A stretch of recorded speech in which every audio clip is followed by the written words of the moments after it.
ये कहानी बहुत डरावनी है, इसलिए अपने जोखिम पर देखें। ये कहानी है 5 दोस्तों की जो बेंगलोर के एएमसी कॉलेज से इंजीनियरिंग की पढ़ाई कर रहे थे।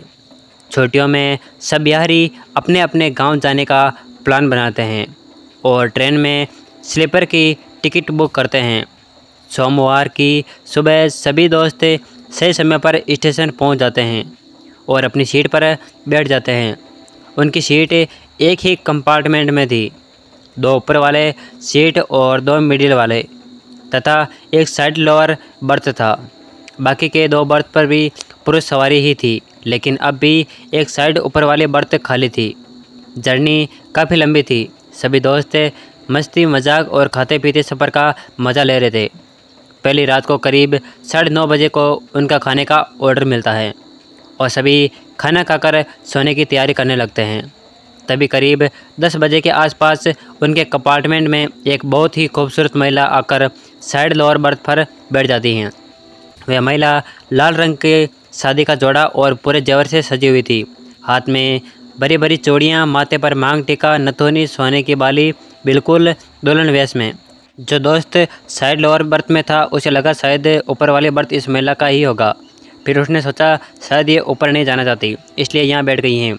वह अपने दोस्त की बर्थ के पास आकर खड़ा हो जाता है। उसे समझ नहीं आ रहा होता है कि उस अकेले महिला से बात करे या नहीं।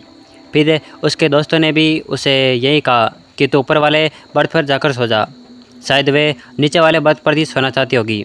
हालांकि सबके मन में उस महिला को देखकर कुछ सवाल उठ रहे थे। ये कहीं अपनी शादी में भाग कर तो नहीं आई? ये सारे गहने पहनकर अकेले सफ़र क्यों कर रही है? इसका पति आदि कोई भी इसके साथ क्यों नहीं है?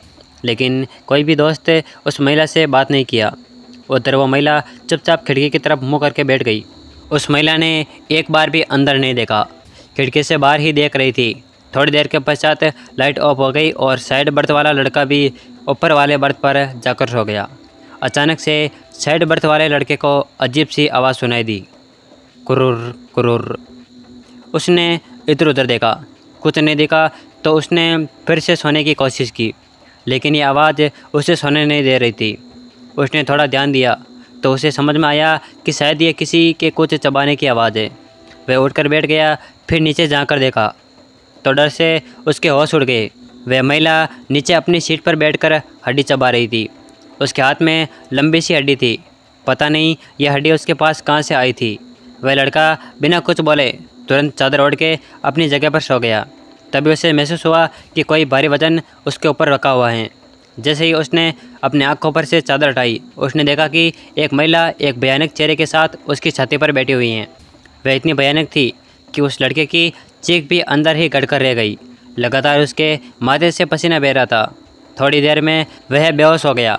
थोड़ी देर बाद लोअर बर्थ पर सो रहे पुरुष की नींद टूट जाती हैं और वह इस घटना को अपनी आंखों से देखता है।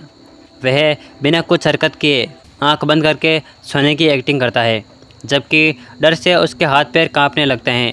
उसकी तबीयत बहुत ख़राब होने लगती है और जैसे ही वह अपना मोबाइल चादर के अंदर ही ऑन करता है, उसमें समय रात के 2 बज रहे होते हैं। थोड़ी देर में उसे तेज़ बुखार हो जाता है। सुबह होते ही ट्रेन में आवाजाही शुरू हो जाती है। साइड लोअर बर्थ वाले दोस्त को जब होश आता है तो वह खुद को सही सलामत पाता है। तुरंत ही नीचे झुककर देखता है तो वहाँ वह महिला उसे नहीं दिखती। वह तुरंत उठकर अपने दोस्तों के बर्थ में जाता है और रात की सारी घटना बताता है। थोड़ी देर में नीचे बर्थ वाला पुरुष भी बुखार से कराते हुए कहता है कि मैंने भी वह सीन देखा और तब से मेरी तबीयत बिगड़ गई है। हम दोनों इसलिए जीवित हैं कि हम दोनों ने कुछ भी बात नहीं की।